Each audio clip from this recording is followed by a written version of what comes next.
Comment je n'ai pas appris ça plus tôt? Une idée géniale que j'ai apprise avec un ami d'Italie. Je vais commencer cette recette en ajoutant 8 tasses de laïté dans cette casserole. J'ai aussi ici 200 g de beurre. Je vais le fixer à cet ustensile et le plonger directement dans la casserole avec le lait. J'ai laissé ce mode de préparation bien détaillé pour te faciliter la vie quand tu la feras à la maison. Tu peux mélanger tranquillement jusqu'à ce que tout soit complètement fondu. J'ai aussi préparé un bol avec 6 œufs. Je vais utiliser une fourchette pour les mélanger. Je l'ai faite hier pour mes amis. Ils ont tellement aimé qu'ils n'arrêtaient pas de me demander de venir vous l'expliquer ici. Je verse le tout dans la casserole avec le light. Ensuite, je commence à mélanger. Le gros point fort de cette recette, c'est qu'elle se prépare rapidement et avec peu d'ingrédients. J'ajoute 3 cuillères à soupe de yaourt nature, puis 1 cuillère à café de sel. Je mélange encore un peu. Je suis sûr que cette recette va devenir un classique chez toi. Impossible de la faire une seule fois. Maintenant, je peux transvaser dans un autre récipient. J'utilise une passoire pour séparer le liquide. Avec cette méthode, impossible de se tromper. Fais exactement pareil à la maison et je suis certain que ce sera parfait.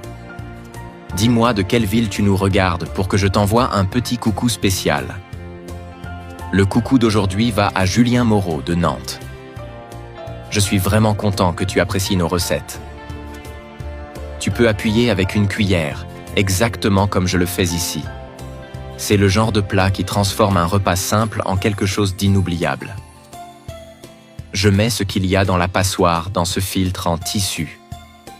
Le goût de cette recette est tout simplement inoubliable. C'est le genre de recette que tu goûtes une fois et que tu n'oublies jamais. Maintenant, je peux fermer à l'aide d'un collier en plastique. Je parie que tu te dis que c'est vraiment facile à faire. Chaque bouchée est une expérience incroyable. Je mets au réfrigérateur pendant 12 heures. Dans cette autre étape, j'ajoute 4 tranches de pain de mie dans cette poêle. Tu peux les retourner pour les dorer de tous les côtés. Maintenant, je peux sortir les ingrédients du réfrigérateur. Regarde le résultat, c'est parfait comme ça. Tu vois comme c'est facile de faire un fromage maison avec peu d'ingrédients? Je peux maintenant couper et goûter. C'est le genre de recette qui surprend par son goût, même avec des ingrédients simples. La préparation est simple, mais le résultat est digne d'un chef. Les ingrédients choisis sont riches en saveurs et en bienfaits pour la santé. Regarde la texture, elle est bien moelleuse, exactement comme je le voulais. Il ne reste plus qu'à accompagner avec les tranches de pain.